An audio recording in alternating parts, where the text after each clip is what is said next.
how's everyone doing today? Yeah. So today I want to talk a little bit about dogs. They're so cute, aren't they? They're understanding, they're warm, they're the kindest animals in the world. Gosh, I love them. How many of you prefer dogs to cats? No, not them? Oh, I thought we could be friends. So yeah, when I was little, I begged my parents for a puppy, but they never really gave me a clear answer, so I thought that probably meant no. To compensate myself, I bought tons of books about like raising dogs, and I drowned myself in them. About too many of them that there was once when I was reading, my mom walked by, and she told me, "You know, we're about to buy you a little puppy, but you've spent all the budgets on books." Well, it's also good to get educated, right? I mean, speaking of learning, I recently noticed that in many languages, the word dog can be used as slang. Like I noticed in English, I don't know if I got it right. Dog means bro or best friends. Different spelling, I guess. But that's so different from what I learned in China. Because in Chinese, the word dog is used to degrade someone, like saying someone is inferior and belongs to someone else. This could be really terrible. In another word, slave. Yes. So if you say, "What's up, dog?" here in the US, you'll probably get a response like, "What's up, dog?" If you say that in Chinese, you'll get a response like, "You say that again?" So here's another story. I don't know if it's the same in the US, but in China, when we were in primary schools, the girls and the boys are always so hostile to each other. So they formed two groups. I'd say they were like gangsters, the girls' gang and the boys' gang.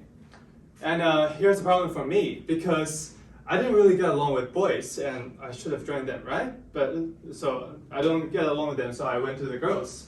I asked them, "Can I join you?" But you know, the boss of the girls' gang was sitting on a chair. It was only a chair, but the way she was sitting there, it's like it was her throne. And after some contemplation, she replied me, "You know, you're not a girl, so you just can't join us." I was like, "What should I do? You're my last hope." If I can't join as a girl, can I join as something else? I like dogs, right? So I thought it wouldn't be too bad to be a dog. You guys all remember what I told you earlier about Chinese slang? It's like I'm asking to be their slave. Gosh, so I asked them and they agreed. So, well, yeah, okay. It's because I was a little kid who knew nothing about the meaning behind the slangs. So I think the girls didn't know that either. Or did they? But frankly, joining them as their dog was not as bad as slavery. It was like unpaid job. Unpaid job, it's like slavery, so never mind. Yeah, I worked diligently for them as their dog. Not as a service dog, nor an emotional supporting dog. It was like any girl in the classroom can yell at me like, "Gary, fetch me that water bottle." And I would go and as fast as I can to get a bottle for her. Not gonna lie, I did my best as a golden retriever. Now, thinking of that story, I think I should have got paid. I worked them not only as a dog, but also a servant, an assistant, and a secretary. It was such an excellent job. If they paid me based on my performance, I could have made more than Jeff Bezos. Well, sadly, that story didn't happen. And now I became a communication student, which made it even harder to earn that much. Just kidding. So dogs are cute, but they can be scary as well. Like days earlier, I went out for jogging around the campus, and in the neighborhood there was this beautiful big dog in his best shape, staring at me unleashed. Well, you know, dogs tend to chase every moving subject they see, so it seemed like I became his target.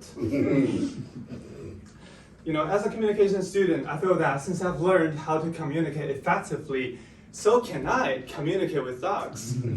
And after all, I was one of their kind. So I smiled and waved at the dog to show my friendliness and to tell him that I'm not a thief or something.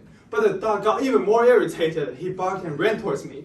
You know, in the field of communication, we call this a negotiation failure. And when that happens, you better retreat.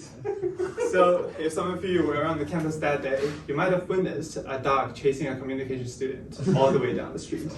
Thank you so much.